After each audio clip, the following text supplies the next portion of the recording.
السلام علیکم ورحمۃ اللہ وبرکاتہ۔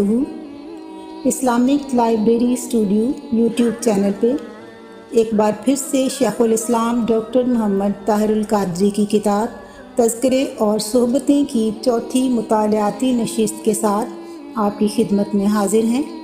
آج ہم مطالعہ کریں گے حضرت عثمان غنی رضی اللہ عنہ کی شخصیت کا۔ آپ امت کے خلیفہ سوم تھے۔ ایک دفعہ اپنے باغ میں لکڑیوں کا گٹھا اٹھا کر لا رہے تھے، جبکہ ان کے کئی غلام تھے۔ کسی نے عرض کیا، آپ نے یہ گٹھا کسی غلام سے کیوں نہ اٹھوا لیا؟ آپ نے فرمایا، میں یہ اپنے کسی غلام سے اٹھوا سکتا تھا، مگر میری مرضی تھی کہ اپنے نفس کو آزماؤں کہ وہ اسے عاجزی سے قبول کرتا اور پسند کرتا ہے یا نہیں۔ یہاں یہ بات واضح رہے کہ حضرت عثمان رضی اللہ عنہ ریاضت نفس کو اپنا رہے تھے کہ کہیں وہ مال و منال سے مطمئن نہ ہو جائے۔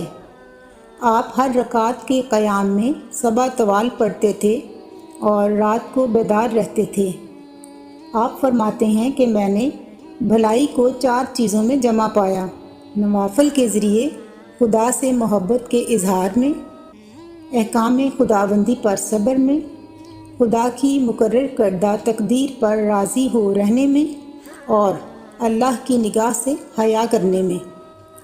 حضرت عثمان غنی رضی اللہ عنہ دن کو روزہ رکھتے، رات کو قیام کرتے اور تنہائی میں سوتے، اور اکثر ایک رکعت میں قرآن ختم کیا کرتے، لوگوں کو خطبہ سناتے اور لوگوں کو اچھا طعام کھلاتے، اور خود گھر میں جا کر سرکہ اور تیل کھاتے اور اپنے غلام کو ہمراہ شامل کرتے، اس کو عیب نہ جانتے، اور جب کسی قبر پر سے گزرتے تو اتنا روتے کہ داڑھی مبارک بھیگ جاتی۔ اس کے ساتھ ہی ہمارے آج کے مطالعہ کا وقت ختم ہوا۔ انشاءاللہ تعالی آئندہ پھر سے حاضر ہوں گے۔ تب تک کے لیے اجازت دیجیے۔ اللہ حافظ۔